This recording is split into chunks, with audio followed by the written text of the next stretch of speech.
جب فرعون کا ظلم حد سے زیادہ بڑھ گیا تو اللہ نے اپنے نبی موسیٰ کلیم اللہ سے کہا، اے موسیٰ اپنے بھائی ہارون کو لے کے فرعون کے پاس جا اور اسے کہہ دے کہ بنی اسرائیل کو آزاد کرے، مساکین پہ ظلم نہ کرے ورنہ اس پہ عذاب آئے گا۔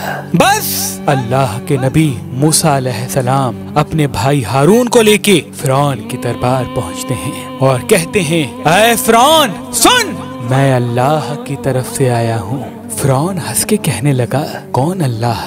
یہاں کا تو رب میں ہوں۔ موسیٰ علیہ السلام فرمانے لگے، اے اپنے آپ کو خدا کہلانے والے، تیری حکومت تو ان چند لوگوں پہ ہے، لیکن حقیقی خالق وہ ہے جو مشرق و مغرب پہ حکومت کرتا ہے، جس نے زمین و آسمان کو پیدا کیا، جس کی سلطنت تلے چرند پرند زندگی بسر کرتے ہیں۔ فرعون زور زور سے ہنسنے لگا اور کہنے لگا کہ اے موسیٰ، کیا تو دیوانہ تو نہیں ہو گیا؟ اپنے کپڑے دیکھ، اپنی حیثیت دیکھ، نکل جاؤ ورنہ تمہیں میں قید کروا دوں گا۔ اللہ کے نبی موسیٰ علیہ السلام نے فرمایا، اے فرعون، اگر میں ابھی اللہ کی کوئی نشانی لے آؤں تو پھر تم بنی اسرائیل کو آزاد کرو گے، انسانوں پہ ظلم کرنا ختم کرو گے؟ فرعون کہنے لگا، کون سی چیز ظاہر کرنا چاہتے ہو؟ ظاہر کرو۔ بس اللہ کے حکم سے موسیٰ علیہ السلام نے اپنی عصا کو زمین پہ رکھا۔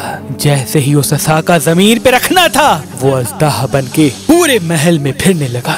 پھر اللہ کے نبی موسیٰ علیہ السلام نے اپنی بغل میں ہاتھ ڈال کے جیسے ہی باہر نکالا تو وہ چاند کی طرح روشن نظر آنے لگا۔ فرعون کے محل والے سب حیران ہو گئے۔ فرعون نے سوچا کہیں بغاوت نہ ہو جائے تو کہنے لگا، اے موسیٰ، کیا تو اس جادو کے زور سے میری سلطنت کو ختم کرنا چاہتا ہے، بنی اسرائیل کو آزاد کرنا چاہتا ہے؟ اے موسیٰ، یہ زمین جادوگروں کی زمین ہے اور میرے پاس اس سے بھی بڑے جادوگر موجود ہیں، کیوں نہ ایک مقابلہ کرتے ہیں؟ تو اپنا جادو دکھا، ہم اپنا جادو دکھاتے ہیں۔ اللہ کے نبی موسیٰ علیہ السلام نے فرمایا، اے فرعون، یہ جادو نہیں بلکہ اللہ کی نشانی ہے۔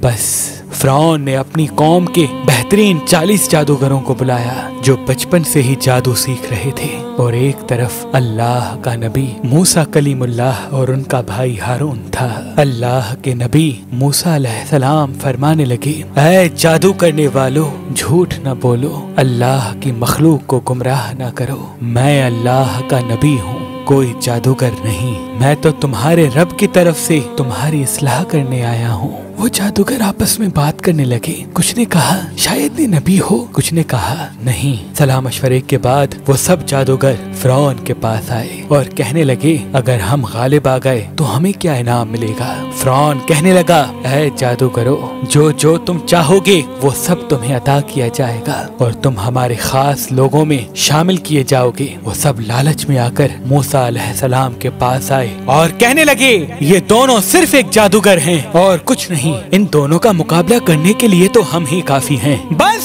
وہ 40 کے 40 جادوگر صف بنا کے موسیٰ علیہ السلام کی طرف بڑھنے لگے۔ تمام لوگ حیرت سے دیکھ رہے تھے اور کہہ رہے تھے کہ آج جو غالب ہو گیا بس وہی سچا ہے۔ پھر وہ جادوگر کہنے لگے، اے موسیٰ، پہلے تم اپنی نشانی ظاہر کرو، پھر ہم تمہیں دکھائیں گے کہ ہم کیا ہیں۔ اللہ نے موسیٰ پر وحی کی کہ اے موسیٰ، پہلے ان کو اپنا جادو دکھانے دے۔